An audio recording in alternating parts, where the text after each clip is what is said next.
إن الحمد لله نحمده ونستعينه ونستغفره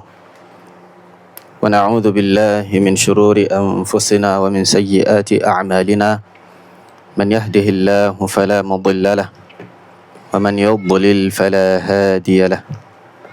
وأشهد أن لا إله إلا الله وحده لا شريك له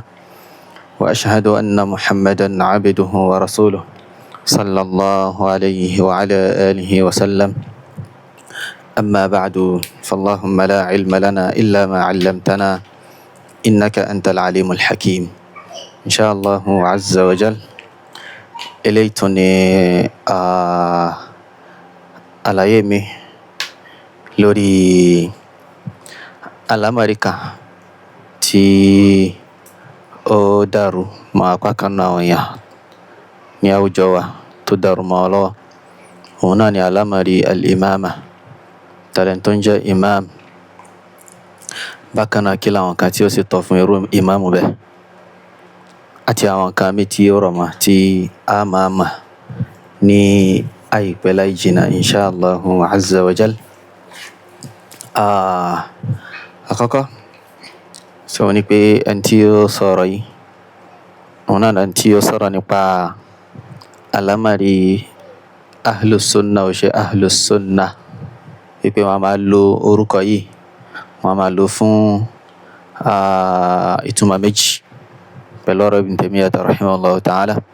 Ó sì ti hàn sí wa nínú ìdánilẹ́kọ̀ọ́ ilé tó rí kọjá wípé Ibn Taymiyyah rahimahullahu ta'ala la yaqulu bihadha wa la yaqsiduhu. Ibn Taymiyyah ó sọ nǹkan yìí wọ́n sì gbà lérò bí kì í ṣe pé wọ́n kó ti àwọn awamun nasi náà ni, wọ́n kó ti àwọn ìyá alátayé lépo iná ni. So lẹ́yìn náà bóyá kí nǹkan yìí kó bá tún lè yé dáadáa. So ní pé ẹni tí ó ń sọ̀rọ̀ yìí àti àwọn kan ní Ògbómọ̀ṣọ́, so ó ní kàkà tí wọ́n jọ ń fà lára ara wọn, ṣùgbọ́n tí wọ́n fà yẹn gangan kò kàn wá torí pé ìpínlẹ̀ rẹ̀ kò ṣojú wa, a sì tí ì rí òkodoro ọ̀rọ̀. Ṣùgbọ́n látìgbà tí Allah subhanahu wa ta'ala tó ti ní kí wọ́n bẹ̀rẹ̀ àlámọ̀rí, mo gbìyànjú láti máa follow ṣe eléyìí tí ikọ̀ aláwọ̀kọ́ sọ, ìyẹn àwọn tí wọ́n jẹ́ àwọn tọ́lábà Sheikh Dr. Sharaf Dadebaraji hafidhahullahu ta'ala, tí eléyìí tí wọ́n kọ́ ṣe àtẹ̀lẹ́kejì àti afáyí náà tí wọ́n fèsì fún wọn, mo gbìyànjú láti gbọ́ bákan náà. So àti ní táwọn náà fi dáhùn àti bẹ́ẹ̀ bẹ́ẹ̀ lọ, apá kìíní apá kejì. So mo wá rí pé àkọ́kọ́ àwọn ẹni tí ó jáde sí wọn yìí ó jẹ́ nǹkan tí pé ó ń da nǹkan rú, ní tó sì fi rinlẹ̀ nǹkan tí ó ṣe náà ni. So lẹ́yìn náà ni pé mo tún wá rí pé àwọn tí wọ́n ń fún lésì náà, tí wọ́n ń fún afáyí lésì, wọ́n kan ojú abẹ ní kò dáadáa, wọ́n sì ṣe àlàyé láti pinlẹ̀ gẹ́gẹ́ bó ṣe tọ́ àti bó ṣe yẹ lórí àwọn àlámọ̀rí mi. So kí n tó jáde lórí ọ̀rọ̀ pé Ibn Taymiyyah sọ báyìí àbí sọ báyìí, mo kọ́kọ́ ṣe sùúrù náà wípé tí wọ́n bá ti reply, tí n bá ti gbọ́ reply wọn tó bá ti tó alhamdulillah lórí àlámọ̀rí yẹn, mi ní sọ nǹkan mọ́. So ṣùgbọ́n n tó yà mí lẹ́nu ni pé wọ́n ti sọ nǹkan lórí ara,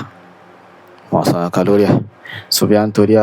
torí pé n tó wá kọ́kọ́ sọ̀rọ̀ nípa rẹ̀ kọ́ ni wọ́n jáde last ni láti sọ̀rọ̀ nípa àlámọ̀rí yẹn. So bóyá wọ́n busy àbí nǹkan kan tí ó jẹ́ pé wọ́n ní palẹ̀mọ́ fún nǹkan yẹn, Allahu a'lam. So ṣùgbọ́n mo rí pé nǹkan yìí kì í ṣe nǹkan tí ó bá mú tó láti fi kalẹ̀ báyẹn kó wá lọ báyẹn. Èyí tí ó mú èmi láti sọ pé màá ṣàlàyé nǹkan yẹn náà lè. So bákan náà àlàyé tí wọ́n ṣe náà lórí ohun tí ẹni yìí ń sọ níbí nípa imam náà, wọ́n gbìyànjú fallahumma barik níbi nǹkan tí wọ́n sọ. So ṣùgbọ́n àwọn nǹkan kan tún wà tó yẹ kí wọ́n ṣàmójútó dáadáa tó yẹ kí wọ́n pàkíyèsí sí dáadáa láti fi fọ́ ntí ẹni yìí ń sọ, láti fi fọ́ yamayama, so that àkọ́kọ́ àwọn tí wọ́n bá ti gbàtàn jẹ́ tí wọ́n bá padà gbọ́ èsì tiwọn nípa àlámọ̀rí yìí, yóò ṣe kíni, yóò jẹ́ eye opener fún wọn, ojú wọn là pé ẹni yìí nǹkan tí ò tọ́ iná ló ń pè wá sí. So bákan náà ní tó sọ̀rọ̀ náà, so torí pé tí ó tó dájú náà ni pé wọ́n gbọ́rọ̀ àwọn apá kejì láti fi fèsì fún wọn náà. So tí wọ́n bá gbọ́ tí wọ́n sì rí pé àwọn ẹni yìí ti kó ẹ̀rí wá bí wọ́n ṣe ń tọ́ lábà pé kí wọ́n mẹ́rin wá kan ṣàlàyé àti bẹ́ẹ̀ bẹ́ẹ̀ lọ. Ṣé pé apá kìíní àti apá kejì náà wọ́n jọ ń tàhádà ara wọn pé ẹ mẹ́rin wá àti bẹ́ẹ̀ bẹ́ẹ̀ lọ. So tí wọ́n bá ṣe bẹ́ẹ̀ tó sì jẹ́ pé ẹni tí à ń kàmá sí ọ̀rọ̀ wọn yìí náà tí orúkọ wọn jẹ́ Abdulkadir Ismail Babatunde, so tó bá jẹ́ mutajarridun lil haqq, wọ́n á ṣe kíni, wọ́n á gba ọ̀rọ̀ yẹn. So in tó mú èmi láti wá ṣàlàyé náà kì í ṣe pé bóyá mo wá ní interest nínú pé kí ni nǹkan tí wọ́n ń fà gangan àti bẹ́ẹ̀ bẹ́ẹ̀ lọ. So èmi ò ní láti dá sí àárín yẹn, mi ní láti wọnú ẹ̀ rárá tàbí púpọ̀ jù. So bí ó ṣe rí náà lé ọ̀rọ̀ tó wà wájú wa nísìnyí, ọ̀rọ̀ nípa imam nípa pé wọ́n gba imam ní Ògbómọ̀ṣọ́, imam Talha àbí Yunus Talha àbí Talha Yunus sallallahu alam, wípé wọ́n gbà wọ́n ní imam àbí bákan. So ọ̀rọ̀ yìí náà gbà tí mo kọ́kọ́ gbọ́rọ̀ yẹn lẹ́nu àwọn talabatu ad-Dr. Sharaf Bari hafidhahullahu ta'ala, ó ṣe mí lè mà pé kí wọ́n fáwọn lẹ́rìí tí àwọn fi gba imam yìí, táwọn fi gbà wọ́n ní imam. Ó ṣe mí lè mà bákan irú ọ̀rọ̀ ilé. So but in tí ò ní jẹ́ kí n lè sọ̀rọ̀ púpọ̀ lórí ẹni pé mi mọ̀ nǹkan tí wọ́n ń fa gan aslan, mi sì mọ̀ nǹkan tó lè bí ọ̀rọ̀ yìí, so kí ẹ jẹ́ ìmáàmù ìlú, so kí ni nǹkan tó burú bẹ́ẹ̀, kí ẹ jẹ́ ìmáàmù ìlú, so kí ni nǹkan tó burú, àfi tí àwọn kan mi bá rọ̀ mọ́ tí kò tí jáde tí wọ́n ti fi hàn iná lókun, so yín tí ò ní jẹ́ kí n lè sọ̀rọ̀ lórí àlámọ̀rí, but pé wọ́n fi hàn jẹ́ ìmáàmù ìlú àti bẹ́ẹ̀ bẹ́ẹ̀ lọ, tí dẹ́ ṣe pé bóyá wọ́n gbé wá láti wá fi khalafa ẹnìkan, bal tí wọ́n bá gbé wá láti wá fi khalafa ẹnìkan kan, kò sí nǹkan tó burú bẹ́ẹ̀, ó ti jẹ́ ìmáàmù náà. So ṣùgbọ́n bí tèmi wá fẹ́ kàn wọ́n sí gangan wọn ni pé àfáà tí wọ́n ń sọ̀rọ̀ yìí, wọ́n wá ń gbé ìmáàmù yìí, wọ́n wá ń gbé sípò aláṣẹ, wọ́n ń gbé sípò sultan, wọ́n ń gbé ìmáàmù Dr. Talha Yunus, wọ́n ń gbé àbí Yunus Talha bọ́n yìí, ìmáàmù Yunus Talha yìí náà ni mo rí wájú mi, but tí tèmi lérò tẹ́lẹ̀ ni pé Talha lórúkọ wọn. Al-muhim baladiyyu rajuli a'rafu bihi wa adra bihi, tí wọ́n kọ síwájú mi náà ilé, ǹjẹ́ ìrun wa lálàáfíà lẹ́yìn imam Yunus Talha PhD B. So bí ó ṣe rí náà ni ilé. So nǹkan yìí wá ní nǹkan tí tó lágbára yìí náà, tó sì jẹ́ pé odò àṣìṣe mímọ́ bákan náà, àṣìṣe nínú àdìsọ́kàn àwọn Ahlus Sunnati wal Jama'ah ni àìmọ̀ nípa ìpìlẹ̀ àwọn Ahlus Sunnati wal Jama'ah iná lélẹ̀. So àkọ́kọ́ bi'idhnillahi ta'ala tí máa fi bẹ̀rẹ̀ òun náà ni pé ká sọ fún wa kí ni ìtumọ̀ al-Jama'ah gan,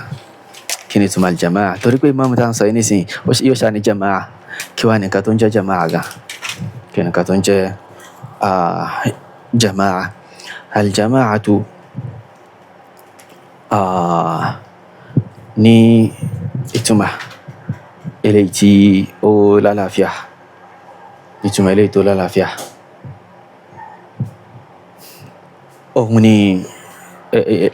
òun ló sì jẹ́ ntí ẹnu àwọn mùsùlùmí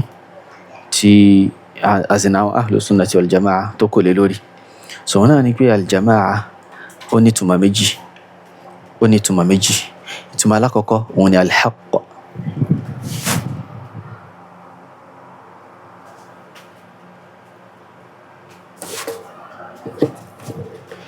Naam, ìtumọ̀ alákọ̀ọ́kọ́ òun ni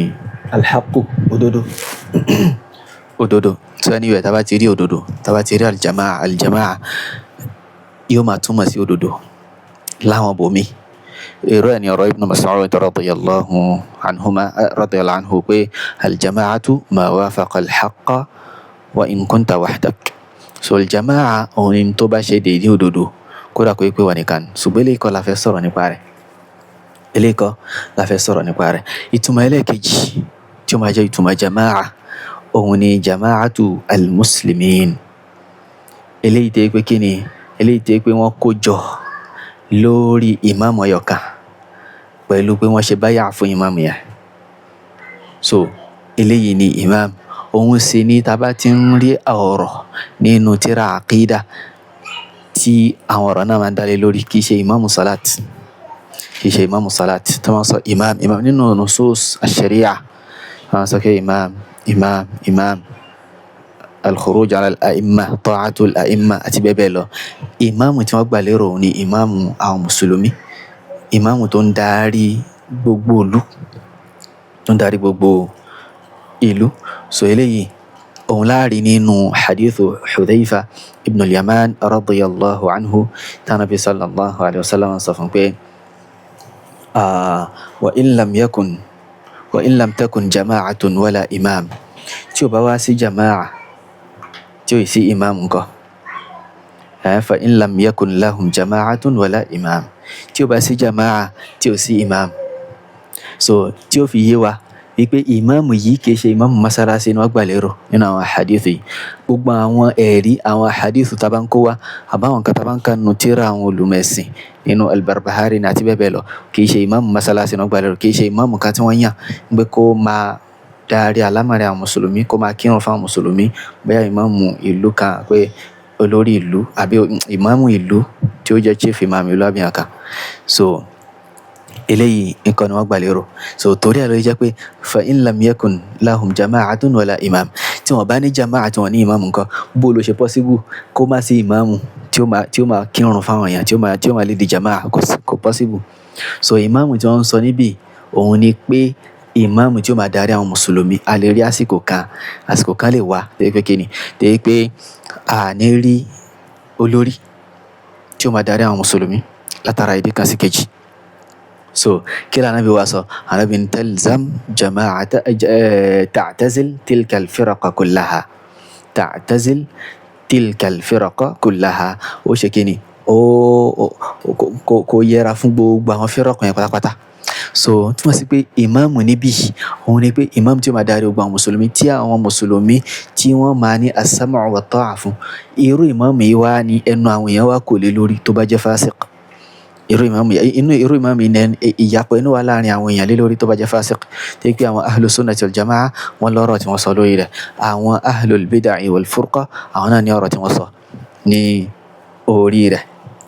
So torí ẹ̀ ló jẹ́ pé irú ọ̀rọ̀ yìí òun ni ọ̀rọ̀ al-Imam al-Barbahari rahimahullahu ta'ala tí wọ́n sọ nínú sharh as-sunnah. Point ẹlẹ́ẹ̀kejì pé fa mina sunnati luzumul jama'a, nínú sunna ni ká dún ní má jama'a. Jama'a wo? Jama'a mùsùlùmí tí tẹ́ pé tadinu li imamiha bis-sam'i wa ta'a, tẹ́ pé wọ́n tẹ̀lé imamu wọn, wọ́n máa ṣe as-sam'u wa ta'a fún lórí ẹni tó bá jẹ́ lórí wọn lórí. Ó ní faman raghiba ghayra al-jama'ati wa faraqaha, ẹni tó bá lọ wá nǹkan mi tó yàtọ̀ sí jama'a tó sì yapa sí jama'a yìí, jama'a òkè jama'a ìmáàmù masalasi kan àbí ìmáàmù ìlú kan rárá. Ó ní faqad khala'a ribqata al-islami min 'unuqihi, rẹ̀ níbẹ̀ ti bọ́ okùn islam, ó ti bọ́ kúrò lọ́rùn rẹ̀. So torí ẹ̀ mata mitatan jahiliya àti bẹ́ẹ̀ bẹ́ẹ̀ lọ, kì í ṣe ìmáàmù masalasi náà gbà lérò, kì í ṣe ìmáàmù ìlú kan náà gbà lérò rárá. So àwọn ẹ̀rí sì tún bọ̀ níwájú tí ó fi rinlẹ̀ pé kò tiẹ̀ sí nǹkan tó ń jẹ́ bẹ́ẹ̀, kò sí nǹkan tó ń jẹ́ bẹ́ẹ̀. Ká má kánjú. Ó ní ẹni tó bá fi lè ṣe léyìí ó ti bọ́ okùn islam kúrò lọ́rùn rẹ̀. Ó ní wa kana dallan mudilla, ìrọ̀lẹ́ bí ó máa jẹ́ dallu bí ó sì máa jẹ́ mudill. So ìrọ̀lẹ́ ẹni tó bá yapa ìmáàmù masalasi, ìmáàmù salat tí bóyá ọba ló fi jẹ́, bóyá kíní kan ló fi jẹ́, bóyá àwọn èèyàn náà sọ pé jẹ́ ká fẹ́ ní ìjẹ́ kíní ni, ṣé kílẹ̀ nínú jẹ́ àásìlẹ̀ náà jẹ́ ẹlẹ́ṣẹ̀ ni ó jẹ́. Àníròyìn pẹ̀lú dallun mudill, àníròyìn kábàlì mọ̀ kí ọ̀rọ̀ àkídà ni wọ́n sọ, ọ̀rọ̀ ìpínlẹ̀ àkídà iná ni wọ́n gbà lérò níbi, kì í ṣe ọ̀rọ̀ kíni, kì í ṣe ọ̀rọ̀ ìmáàmù masalasi àbí nǹkan kan àbọ̀rọ̀ ìmáàmù lùkà tó yẹ pé ìmáàmù sọ̀láàtì ni, kì í ṣe pé nǹkan mi tí ó máa ṣe khutuba tí ó sì máa kírun fún àwọn èèyàn. So nínú ọ̀rọ̀ yìí Sheikh al-Allama Salih al-Fawzan hafidhahullah ta'ala wọ́n sọ̀rọ̀ wọ́n ní pé an talzama wọ́n ní walamma akhbara an-nabiyyu sallallahu alayhi wa sallam Hudhayfah ibn al-Yamani bima yahsulu min al-fitani wa at-tafarruq. So ìgbà tí Hudhayfah ibn al-Yaman ìgbà tí Ànábì sọ fún nípa tí ó ṣẹlẹ̀ nínú àwọn fitan àti ìpín yẹlẹyẹlẹ qala lahu Hudhayfah sọ fún pé ma ta'muruni in adrakani dhalik, kí ló fẹ́ fi pa mí láṣẹ tí nǹkan yìí tó bá bá mi láyé tí kú tí nǹkan yìí fi ṣẹlẹ̀. Qala Ànábì sọ pé an talzama jama'ata al-muslimina wa imamahum, kó dúró ti jama'a mùsùlùmí àti ìmáàmù wa, kó dúró ti jama'a mùsùlùmí àti ìmáàmù wa. So hadithu muttafaqun alayhi náà ilé inú hadithu Hudhayfah. wọ́n ní Sheikh al-Fawzan sọ pé fal jama'atu la takunu illa bi amrayn, jama'a kò ní ṣẹlẹ̀ àfi pẹ̀lú nǹkan méjì. الأمر الأول أن يكون منهجها الكتاب والسنة، كي منهج رني الكتابة السنة، كي منهج رني الكتابة السنة. الله المستعان. بللي نسي أرام لومي تاونا ني مباين تبي إمام لو صوفي، إمام لو صوفي. so أنتم masih begini كوابه tó bá yẹ pé ẹ fẹ́ máa lórọ̀ yìí báyìí pé ìmáàmù tí wọ́n gbà lérò ní ìmáàmù ló kankan, àwọn ìlú tí ìmáàmù wa jẹ́ sófin kan tó kí manhaj rẹ̀ kì í ṣe manhaj al-kitab wa sunnah, ṣáà sọ pé wọn ní ìmáàmù ní àbíkẹ́ kí la fẹ́ sọ nípa rẹ̀. laysa manhajuha madhhabu fulanin wala qawla fulan, manhaju rẹ̀ manhaju jama'a yẹn kò ní jẹ́ madhhabu lágbájá àbí qawlu lágbájá, bal al-kitab wa sunnah, kitab àti sunnah كتابة السنة الله كنيه وني الحق. الأمر الثاني الأمر لك يجي ونبي أن يكون لها إمام مسلم يقودها، كي جماعة كواني إمام مسلمي تو ما داريره وترجع إليه تي جماعة اسمها para صدره. لا يمكن أن تجتمع جماعة بدون إمام، كوبوسيبو كي جماعة كان كوجو لا يني إمام، لابد من إمام يكون مرجعا لها، وغرني إمام تكون نيوا مع para صدره. ولهذا أنت لي قال حذيفة يسوي تلزم جماعة المسلمين، ولهذا قال لحذيفة ترى له شيء صفوا حذيفة تلزم جماعة المسلمين وإمامهم، ودروت جماعة مسلميات إمامها. قال حذيفة سكوي فإن لم يكن لهم جماعة ولا إمام، ثم بان جماعة تواني إمامك. قال أنا بني تعتزل تلك الفرقة كلها وشكني أو يعرفوا ما فرقها. سوارك أنصر نبى إمام، أنصر نبى فرقة، أنصر نبى إمام، أنصر عقيدة، أنصر نبى كي شيء إمام لوكا بينك. فني أمره أن يعتزل تلك الفرق. So ó pa aláṣẹ pé kí ni kó yapa gbogbo àwọn fírọ̀kù yẹn. So ilé ohun túmọ̀ sí pé imam, ẹni tó bá ti lè yapa àṣẹ imam kò sí ni yóò belongi sí fírọ̀kù kan náà fírọ̀kù, yóò belongi sí fírọ̀kù kan náà fírọ̀kù. So tẹ́rẹ̀ lè jẹ́ pé àrí ahlu sunna wọn dá yàtọ̀, àwa rí àwọn fírọ̀kù mi tí pa àwọn yapa wọn níbi àlámàrí imama yìí, níbi àlámàrí imama wọn yapa wọn. So ṣe ń tẹ́ wá ń sọ ni pé ẹni tó bá ti wà pẹ̀lú imamu yìí nìkan ló gbọ́mọ̀ṣọ́, òun ni kíni, òun ni imam, àbí òun ni ahlu sunna. òun àwọn tó bá ti yapa sí wọn fírọ̀kù ni wọn, nínú àwọn fírọ̀kù yẹn náà ni wọn wà. kò sólù màkà tí ó ṣẹlẹ̀ ìfún ìláyé ẹ̀ sì ní ibi tẹ́tì rí inú tíra kan náà. So wọ́n ni pé amarahu an ya'tazila tilka al-firaqa fala yakunu illa ma'a jama'ati al-muslimin, ó pa aláṣẹ pé kó yẹra fún gbogbo àwọn fírọ̀kù yẹn. So kò gbọ́dọ̀ wà pẹ̀lú ẹni kankan tó tayọ àwọn jama'a musulumi, wala yakunu ma'a jama'atin ghayri jama'ati al-muslimin, kò gbọ́dọ̀ wà pẹ̀lú jama'a kan tó tayọ jama'a musulumi. Jama'a musulumi níbi òun ni jama'a tó wà pẹ̀lú olórí musulumi, olórí àwọn musulumi tó ń darí ìletò kan níbi táwọn musulumi wà. bal yabqa wahdahu ala al-haqqi. So bí kìí ṣe yóò dúró tí ó bá sí jama'a báyẹn, yóò dúró lóhun nìkan lórí òdodo tó wà ila an ya'tiyahu al-mawtu wa huwa ala dhalik, títí tí kò fi dé yóò ṣẹ́kù lórí ìṣesíyàn, yóò ṣẹ́kù lórí ìṣesíyàn. So bí iná ni eléyìí. So al-jama'a rahimakumullah òun ni kíni, òun ni àwọn tí wọ́n bá dúró ti al-kitabu was-sunnah, al-kitabu was-sunnah. So tí wọn kì ń qaddama ọ̀rọ̀ ẹlòmí lórí rẹ̀. So bákan náà wọ́n sì wá jẹ́ pé wọ́n ní olórí mùsùlùmí so tí ó ṣe kíni tí wọ́n ní báyà àbí tó ní báyà lórí wọn pé olórí tiwa lélẹ̀ olórí àwọn mùsùlùmí lélẹ̀ so ìta sì fi máa ń yàn tá fi máa ń wò ó ní ìlú lápapọ̀ látìgbà tí àwọn mùsùlùmí ti pín yẹlẹyẹlẹ ìta fi ń wọ̀n nísìnyí ní ìlú lápapọ̀ kì í ṣe pé ìgbèríko kan lábẹ́ Ọ̀yọ́ state Ọ̀yọ́ state tó ṣe tó gan kẹ́yìn wá máa pàkẹ́ mọ́ra pé báyà tẹ̀nàákìdù li imamin jami'in aw li imami masjidin jami'in so tẹ́kẹ̀ ìmáàmù tẹ́kẹ̀ pé mọ́sálásí kan iná ló ń darí tàbí bí àwọn mọ́sálásí mìíràn tó bá lábẹ́ rẹ̀ tẹ́bí kò láṣẹ lórí gbogbo mọ́sálásí ìlú gan ọ̀tá fi sọ pé kò láṣẹ lórí gbogbo Ọ̀yọ́ state ìlú ìletò rẹ̀ kan lásán náà ni ìrọ̀rọ̀ eléyìí sọ̀rọ̀ tó jìnnà sí òdodo iná ni eléyìí so bí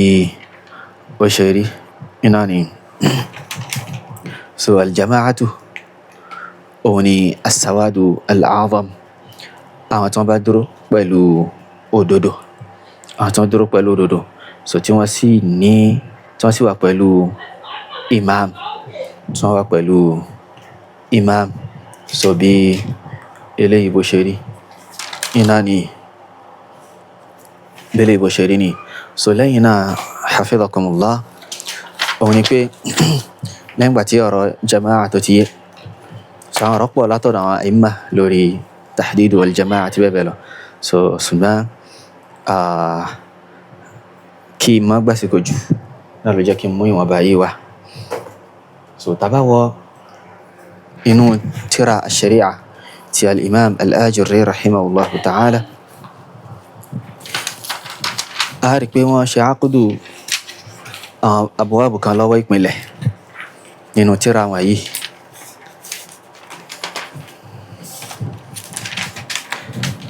báàbù alákọ̀ọ́kọ́ ń bẹ tí wọ́n mú wá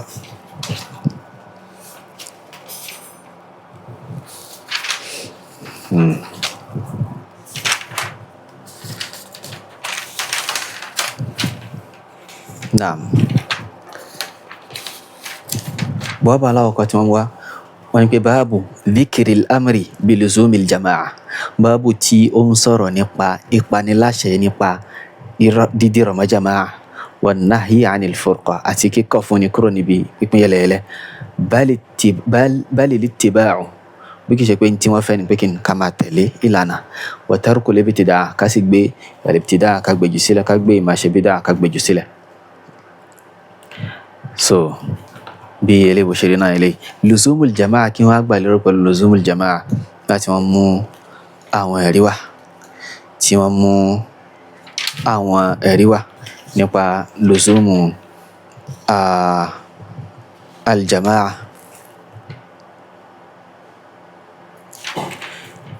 àwọn ẹ̀rí tí wọ́n mú wá wọ́n ní naam lẹ́yìn ìgbà tí wọ́n kọ́ àwọn àyàtì wá lóríṣiríṣi wọ́n ní pé báàbù dhikri amri nabiyyi sallallahu alayhi wa sallam ummatahu biluzumil jama'a wa tahdhirihi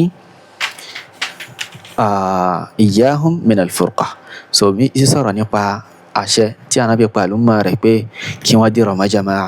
ó sì ṣan wọn lára kúrò níbi alfurqa pípín yẹlẹyẹlẹ wọ́n ní pé ó wá ṣe isnadu hadithu kan في حديث حسن بصر النبي صلى الله عليه وسلم أجر عمر بن الخطاب رضي الله عنه أن قال رسول الله صلى الله عليه وسلم من أراد بحبوحة الجنة فليلزم الجماعة أن تبا في بحبوحة الجنة تفواني وسط الجنة تفوى الجنة لتدقبه نيكو شكين كدر ما جماعة فإن الشيطان مع الواحد تركو شيطان وقبلو واحد وقبلو يكا وهو من الاثنين أبعد يوسي ما جينا سانتي أباتين شكين تباتين بميجي so ìbéèrè tá a bẹ̀rẹ̀ níbẹ̀ afa Abdulkadir ó ní pé ìlú tí wọ́n ti ní chief imam àwọn ìlú tí wọ́n ti ní chief imam ta ni jama'a wo ni wọ́n sọ pé kí wọ́n ṣe lùzúmù rẹ̀ l'Ànábì ń pa wọ́n láṣẹ pé kí wọ́n ṣe lùzúmù rẹ̀ bákan náà ibo ni chief imam ta ni chief imam láyé Ànábì ta ni chief imam láyé Abubakar ta ni chief imam láyé Umar ẹ bá a mọ̀ pé àwọn ìlú pọ̀ láyé Ànábì sallallahu alaihi wasallam ta ni chief imam tá bá sọ pé Ànábì ni chief imam ní ààyè tiẹ̀ ní Madina nígbà yẹn, ta ni chief imam nílùú báyìí, ta ni chief imam láwọn ìlú yòókù tó tafarra'a táwọn mùsùlùmí ti jẹ gàba lórí rẹ̀, àwọn wo ni chief imam níbẹ̀ ẹ̀ nírí níta máa ń rí nípa Ànábì ó ṣe kíni yóò walla al-amru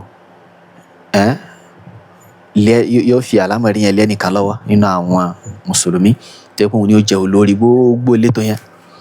òun ni ó jẹ́ olórí gbogbo létò yẹn, òun wá ní as-sam'u wat-ta'a ni ó máa wà fún, kì í ṣe pé ìmáàmù mọ́sálásí kan àbí kíní kan. So bí eléyìí bó ṣe rí náà nìyẹn. Nínú hadithu mi eléyìí tí ó lálàáfíà bákan náà nínú hadithu al-Harith al-Ash'ari, Abu Salam wọ́n ní pé al-Harith al-Ash'ari ó sọ fún ipe Ànábì sallallahu alaihi wasallam sọ fún pé inna Allaha ta'ala amara Yahya ibn Zakariya bi 5 kalimatin ya'malu bihin. Allahu sọ̀tọ́lá rẹ̀ ga ó pa Yahya ọmọ Zakariya ó pa láṣẹ pẹ̀lú gbólóhùn 5 kan kó máa fi ṣiṣẹ́ wa ya'muru bani Isra'ila ya'maluna bihinna ya'malu bihinna wa ya'muru bani Isra'ila ya'maluna bihin. Ó pa àwọn kó máa fi iṣẹ́ kí Yahya máa fi iṣẹ́ kó sì pa àwọn Banu Israel láṣẹ káwọn náà máa fi iṣẹ́. Wọ́n ní wa dhakara al-haditha bi tulihi, so hadith yẹn ogun al-Imam Ibn al-Qayyim rahimahullah ta'ala wọn náà mention nínú al-Wabil as-Sayyib, so tí wọ́n fi tọ́ka sórí àlámọ̀rí kan tí ó ṣe pàtàkì. Wa qala Rasulullah sallallahu alaihi wasallam, Ànábì sallallahu alaihi wasallam sọ pé wa ana amurukum bi 5, èmi náà wá pa yín láṣẹ pẹ̀lú nǹkan 5 amarani Allahu ta'ala bihinna, Allahu ló pè mí náà láṣẹ pẹ̀lú rẹ̀. Aláwọ̀kọ́ ni al-jama'a, Allahu pa mí láṣẹ pẹ̀lú jama'a, ṣé jama'a ìmáàmù ni Allahu pa láṣẹ pẹ̀lú rẹ̀ rárá, torí pé salatul jama'a gan aslan ẹnu àwọn olùmọ̀kọ́ lórí rẹ̀ ṣé wájìbù ni àbí kìí ṣe wájìbù, ṣé wájìbà ni àbí kìí ṣe wájìbù, ẹnu àwọn olùmọ̀kọ́ lórí rẹ̀ bó aláṣẹ wá gbé ìdájọ́ lórí ìmáàmù kan tí pé ipò tá fẹ́ gbé sí gan ẹnu àwọn olùmọ̀kọ́ lórí pé ṣé dandan ni salatu ní jama'a àbí kìí ṣe dandan. Kẹ́ raja gbogbo àwọn tírà fiqh tẹ́ ṣe ìhálà àwọn yẹn sí salatul jama'a kí ni ìdájọ́ rẹ̀, ṣé ó ní ìdájọ́ kan lọ́dọ̀ àwọn olùmọ̀. So jama'a tí Allah sì ń pa wá láṣẹ tánà fi pa wá láṣẹ ní nǹkan tó jẹ́ ọ̀ranyàn ni ká dúró ti jama'a mùsùlùmí, ká dúró ti òdodo, ká sì dúró ti olórí mùsùlùmí, ọ̀ranyàn eléyìí. Ya ayyuhalladhina amanu ati'u Allah wa ati'u ar-rasul wa ulil amri minkum, ọ̀ranyàn náà eléyìí. Wọ́n ní pé al-jama'a ni was-sam'a wat-ta'a àti as-sam'u wat-ta'a, torí ẹ̀ ló ṣe gbajúmọ̀ látọ̀dọ̀ Umar ibn al-Khattab radiyallahu anhu wípé kí ni la islama illa bi jama'a, la islama illa bi jama'a. Ẹ dákun ṣé jama'a salatu tá ń fẹ́ nìkan jẹ́ abáfẹ́ nìkan jẹ́ chief imam fún masalasi ìlú bóyá masalasi tó tóbi àbí central mosque ìlú, so ṣé jama'a rẹ̀ ní imam Umar ibn al-Khattab máa sọ pé la salata illa bi jama'a rárá. So taba ń ka ọ̀rọ̀ taba ń ṣe kí ni agbọ́dọ̀ máa dá para lọ sẹ́yìn kí làgbọ́yé àwọn salaf kẹ́ pákà mọ́ ọ̀rọ̀ olùmọ̀ kan a sì ka sharhu afa kan lórí rẹ̀ a sì wá máa ṣe tihama àwọn kan pé wọn kà tírà wọn láwọn yìí wọn nájú tó tírà wọn ṣe kí ni ká rárá. Tó jẹ́ pé ta fi ń ṣe tihama àwọn yìí ara tiwa gan ló wà, ara tiwa gan iná ló wà. So Umar ní la islama illa bi jama'a wala jama'ata illa bi imam wala imama illa bis sam'i wat ta'a. Kò ní sí islam àyàfi pẹ̀lú jama'a, agbọ́dọ̀ rí jama'a kí islam kó tó lè nítumọ̀ láwùjọ. Tí ẹnu àwọn mùsùlùmí bá kò lórí olórí kan, bá tẹnu gbogbo olú bá kò lórí olórí kan tí ó máa darí wa, ẹ wò lápèjúwe àwọn olùtọ́rẹ́ ló jẹ́ pé àwọn imam Ibn Taymiyyah rahimahullah ta'ala ó ní pé kí ó má sí ó ní pé kí nǹkan kan ṣẹlẹ̀ bóyá kí ebi pé situna sana bi imamin ja'ir 60 years pẹ̀lú imamu tó jẹ́ pò kéèyàn khayrun min laylatin wahidatin bila imam, ó lóore ju kéèyàn lo alẹ́ ọyọ̀ kan tí ò sọ lórí lọ. Ẹ wo àpèjúwe rẹ̀ wọn lásìkò EndSARS àti bẹ́ẹ̀ bẹ́ẹ̀ lọ tẹ́ pé wàhálà ṣẹlẹ̀ tẹ́ pé àwọn olórí gan àwọn tí wọ́n bá súnmọ́ nù wọn sá lọ wọ́n sá pamọ́. Àbáwọn ìlú mìíràn tó lágbára jù báyìí lọ táwọn nǹkan tó ń ṣẹlẹ̀ bẹ́ẹ̀ lágbára jù báyìí lọ, so n tá fi máa gbá àwọn nǹkan iye náà eléyìí so tẹ́ pé kí ni àwọn èèyàn wọ́n dá wa lálẹ́ so sì túnà sánà bílá ìmáàmù ṣé ìmáàmù jama'a ni wọ́n sọ ṣó pọ́síbù kó kí ìlú wa kó má sí ìmáàmù níbẹ̀ kó pọ́síbù gbogbo mọ́sálásí ẹ̀rí ìmáàmù náà tí ò bá sí ìmáàmù ilé àbí wọn tí ní ìmáàmù wọ́n yàn mí wọ́n wẹ́ lómi tí ó jẹ́ náà ibi rẹ̀ tí ó máa replace ẹ̀ so sì túnà sánà tán bílá ìmáàmù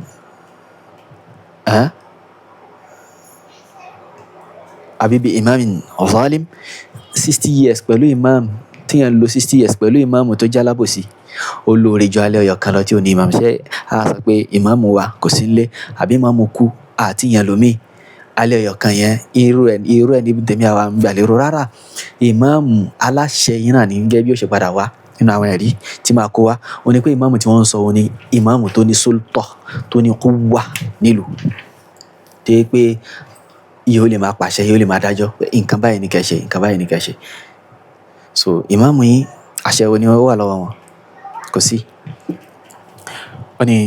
aljama'a mo ń pa yín láṣẹ pẹ̀lú jama'a was-sam'a wat-ta'a àti as-sam'u wat-ta'a yẹn pé tẹ́ bá ti lólórí tẹ́ kó jọ pẹ̀lú rẹ̀ tẹ́ tí ń jẹ́ jama'a báyẹn ẹ wá máa gbọ́rọ̀ sí lẹ́nu ẹ máa tẹ̀lé والهجرة إما هجرة والجهاد في سبيل الله إما جهاد سجن الله سبحانه وتعالى وني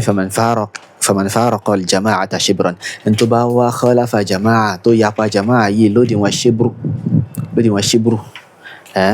lódì wọn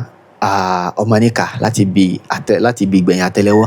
dórí àwọn ọmọnìkà yẹn wọn ni faqad khala'a ribqata al-islami min ra'sihi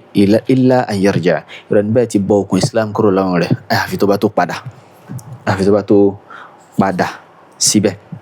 inú hadith Abi Hurairah radiyallahu anhu tí òun náà lálàáfíà bákanáà nípa Nabi sallallahu alaihi wasallam sọ pé man kharaja min at-ta'a ẹni tó bá jáde kúrò lábẹ́ ta'a olórí náà ni olórí wa nílùú ìhòòní Tinubu President Bola Ahmed Tinubu ní gbogbo Nàìjíríà pátápátá ẹni tó bá jáde kúrò lábẹ́ ta'a rẹ̀ wa faraqa al-jama'a tó wá yapa jama'a yẹn kó yapa jama'a mùsùlùmí ó yapa ẹni tí àwọn yẹn ti rí lórí mùsùlùmí ó yapa rẹ̀ so a padà à ń bọ̀ wá bẹ́ẹ̀ náà pé tẹ́wọ́ sọ pé ẹni tó débẹ̀ pẹ̀lú democracy àbí kíni rárá à ń bọ̀ wá bí ilé náà insha Allah ta'ala so ó yapa jama'a wa mat ó wá kú fa maytatuhu jahiliya ikú rẹ̀ tó kú ikú jahiliya so eléyìí màá rí sáfù ta'liq mi lórí maytatuhu jahiliya títí dé ìdánilẹ́kọ̀ọ́ mi insha Allah ta'ala so bí ó ṣe rí náà ni nínú hadithu mi anabi sallallahu alaihi wasallam nínú hadithu Abi Hurairah bákan hadithu eléyìí náà lálàáfíà ó ní pé man faraqa al-jama'a anabi ni ẹni tó bá yapa jama'a wa khalafa at-ta'a tí ó yapa ìmá tẹ̀lé olórí mata maytatan jahiliya ó kú ikú jahiliya ni ó wa man i'tarada ummati ẹnikẹ́ni tó bá fi lọ jáde lé àlùmọ̀ mi lórí àlàyé faraqa al-jama'a náà ni ó jáde lé àlùmọ̀ mi lórí barraha wa fajiraha àti èèyàn rébẹ̀ àti èèyàn búbẹ̀ wala yahtashimu minha kò tijú lára mi àlùmọ̀ mi kò tijú láti ṣe intí ò dá fún wa wala yafi lidhi ahdiha kò sì wá pé ìwọ àwọn tí wọ́n níwọ̀ lọ́rùn rẹ̀ àwọn tí wọ́n ní ahdu lọ́rùn rẹ̀ tí wọ́n ní alkawani tó ti ṣàdéhùn fún wọn pé nǹkan báyìí ìyẹn náà ní bí àwọn tí wọ́n jẹ́ kéfèé lápẹjọ́ yìí ó ní falaysa min ummati ìrọ̀lẹ́ bí òkè ń ṣe kò sí náà ló mọ̀ mí wa man qutila tahta rayatin immiyyah ẹnìkan tó bá pa lábẹ́ irú àsíá báyìí tó gbé àsíá sókè pé ó ti yapa olórí kò tẹ̀lé olórí bí àwọn tí wọ́n pa sínú protest lápẹjọ́ yìí so anabi sallallahu alaihi wasallam wọ́n jẹ́ kó yà pé ìrọ̀lẹ́ bí òkè tó bá kú maytatuhu jahiliyyah so al-imam inú ọ̀rọ̀ imamu Muhammad ibn al-Husayn al-Ajurri náà láwá wọ́n wá sọ lẹ́yìn báàbù ẹlẹ́kejì wọ́n sọ pé alamatu man arada Allahu bi khayra àmì ẹni tí Allahu bá róore kan òun ni suluku hadha at-tariq òun ni kó máa rìn lórí ìlànà tá a sọ yìí kó máa rìn lórí ìlànà eléyìí tí a ṣe kíni tí a sọ yìí kitabillahi kó máa tọ ìlànà tírà Allah wa sunani rasulillahi sallallahu alaihi wasallam àti ìlànà nabi sallallahu alaihi wasallam wa sunani ashabihi radiyallahu anhu àti sunna àwọn sahaba ridwanullahi alaihim wa man tabi'ahum bi ihsan àtàwọn tí wọ́n tẹ̀lé wọn pẹ̀lú dáadáa wa ma kana alayhi a'immatul muslimina fi kulli balad àti tí àwọn olórí mùsùlùmí bá wà lórí rẹ̀ ní gbogbo ìlú. Ṣé ìmáàmù kíní ni wọ́n sọ? Ṣé ìmáàmù masalasi ni wọ́n sọ àbí ìmáàmù central mosque? Rárá, ìmáàmù mùsùlùmí gbogbo tí wọ́n ti rí ìmáàmù nínú síyákù àkídà nínú gbónú súsù tẹ́ǹkà yẹn in tí wọ́n gbà lérò pẹ̀lú ìmáàmù òun kíní olórí ìlú. So ìmáàmù eléyìí tẹ́yìn ń sọ̀rọ̀ nípa rẹ̀ ìmáàmù Talha, ìmáàmù Yunus Talha, inú tírà fiqh láti lẹ́lọ wá ọ̀rọ̀ tí wọ́n sí inú àwọn tírà fiqh inú àwọn shurutul imama ní kí nǹkan tí ó yẹ fún ìmáàmù àti bẹ́ẹ̀ bẹ́ẹ̀ lọ bí tẹ́ wà sí nìyẹn. So ila akhiri ma kana min al-ulama títí di gbẹ̀yìn tí àwọn ulama tí wọ́n wà lórí rẹ̀ gẹ́gẹ́ bí al-Awza'i àti Sufyan al-Thawri àti Malik ibn Anas àti Shafi'i àti Ahmad ibn Hanbal àti al-Qasim ibn Sallam wa man kana ala mithli tariqati ma táwọn tí wọ́n wà ní orí ojú ọ̀nà wọn wa mujanabati kulli madhhabin yadhummuhu ha'ula'i al-ulama àti ká jìnà sí gbogbo madhhab gbogbo ìlànà tí àwọn ulama yìí bá ń bẹnu àtẹ́lù. Wọ́n ní nubayyinu ma yardawnahu inshallah a sì wá ṣàlàyé tí àwọn olùmọ̀ yìí tí wọ́n fẹ́ inshallah ta'ala. So bí ó ṣe rí náà torí ló jẹ́ pé lẹ́yìn rẹ̀ báàbù tí wọ́n mú wá wọ́n ní dhikru iftiraqil umam fi dinihim wa ala kam tatafarraq. So ká mention iftiraqu al-umma ìyapa al-umma nínú ẹ̀sìn wa àti pé mélòó gan ni wọ́n á pín sí so lẹ́yìn náà wá sọ̀rọ̀ nípa àwọn khawarij ó gbé báàbù kan wá nípa àwọn al-khawarij lẹ́nà báàbù ẹlẹ́kàrin. So ó mú dhikru khawfi nabi sallallahu alaihi wasallam ala ummatihi wa tahdhiri iyahum sunana man qablahum min al-umam. So pé nabi sallallahu alaihi wasallam ó sọ àwọn àlùmọ̀ rẹ̀ lára kúrò níbi ìlànà àwọn àlùmọ̀ tí wọ́n ti rí kọjá. So lẹ́yìn náà wá ní dhammul khawarij wa su'i madhahibihim bíbẹ̀nu àtẹ́lù àwọn khawarij àti sísàlàyé nípa aburú ìlànà wọn wa ibahati qitalihim àti pé wọ́n ṣe lẹ́tọ̀ fún wa láti máa bá wọn jà wa thawabi man qatalahum aw qatalu àti ẹ̀san tó ń bẹ fẹ́ni tó bá pa wọn àbẹ́ni tí wọ́n bá pa. So ó wá ń sọ̀rọ̀ lẹ́yìn ìgbà tó wá ti kó àwọn atharu wá lóríṣiríṣi ó wá ní pé àwọn khawarij ló ń sọ àwọn khawarij aqida ilé ahlus sunnah wa khawarij murji'a àti bẹ́ẹ̀ bẹ́ẹ̀ lọ. Wọ́n ní fala yanbaghi liman ra'a ijtihada kharijiyyin kò wá tọ́ fẹ́ni tó bá rí gbìyànjú khariji kan àwọn káwọn khawarij onígbìyànjú ni wọ́n máa ṣe ìjọsìn gan kò tọ́ fẹ́ni tó bá rí ìgbìyànjú khariji kan qad kharaja ala imamin tó ti jáde lé ìmáàmù kan lórí ṣé ìmáàmù salati náà ń sọ rárá àwọn khawarij wọn jáde lé ìmáàmù masalasi lórí. So ìtàn àti haqiqa àwọn firaq yóò jẹ́ kó yé wa pé àwọn ọ̀rọ̀ tẹ́ ń lò fi ghayri mahalliha ẹ̀ ń lò síbi tí àwọn tí wọ́n sọ tí wọ́n gbá lérò iná kí máa lo ọ̀rọ̀ tí wọ́n sọ nípa àwọn firaq kí máa lò lórí ìmáàmù central mosque ìlú kan. ittaqullah ẹ̀páyà Allah subhanahu wa ta'ala. So قد خرج على إمام عادلا كان الإمام أو جائرا. So yálà ìmáàmù náà jẹun dédé ní àbújẹ́ aláìṣe dédé wọ́n ní fa kharaj tó wá jáde tí kharij yẹn wá jáde lórí wa jama'a jama'atan wọ́n káwọn jama'a tiẹ̀ náà jẹ́ wa salla sayfahu ó fàdá yẹ wastahalla qital al-muslimin ó wá ṣe lẹ́tọ̀ láti máa bá mùsùlùmí jà fala yanbaghi lahu kò wá tọ́ fẹ́ni tó bá rí in tí ẹni yìí ń ṣe o an yaghtarra bi qira'atihi lil Qur'an kó wá gbà tàjẹ́ pẹ̀lú pé khariji máa ń ka Qur'an ẹnu ẹ̀dùn dáadáa wala bi tuli qiyamihi fi salah tàbí nítorí bí ó ṣe máa ń dúró pẹ́ jù lórí sọ́lá wala bi dawami sawmihi àbí látara àwẹ̀ rẹ̀ tó máa ń gbà lọ́pọ̀lọpọ̀ wala bi husni alfadhihi àbí nítorí pé ohun rẹ̀ dùn gan ohun rẹ̀ dùn. إذا كان مذهبه مذهب الخوارج تبا جاكبن تيون شو بوغ مياجوي مذهب رẹ̀ ìlànà àwọn khawarij ni ìlànà khawarij. So en tó bá ti jáde kúrò lábẹ́ imam ta'a imam yóò máa jẹ́ khawarij yóò máa jẹ́ khariji ẹ mú jáde fún wa ní ibi tí àwọn olùmọ̀ ti ń tírìtì ọ̀rọ̀ imama fi salah tí tí wọ́n wá ń sọ fún wa pé ẹni tó bá ti jáde lábẹ́ tọ́ ìmáàmù yìí o irú ẹni bẹ́ẹ̀ ńkọ́ yóò jẹ́ khariji ẹ̀ lérí so àwọn ìbéèrè àwọn challenges àwọn tahadiyat náà ilé ẹ̀ sì lè rí provide láyé ẹ̀ lè rí provide ila an taquma as-sa'a ẹ̀ lè rí provide so bí ó ṣe rí náà nìyẹn lé àsìkò maghrib ti tó níbí màá dúró báyìí bi'idhnillahi al-wahid al-qahhar màá tún máa tẹ̀síwájú àwọn pọ́ìntì yẹn pọ̀ gan tí mo nù ti kalẹ̀ láti fi ṣe raddu fún fíríà yìí. والله تعالى أعلى وأعلم سبحانك اللهم وبحمدك أشهد أن لا إله إلا أنت أستغفرك وأتوب إليك.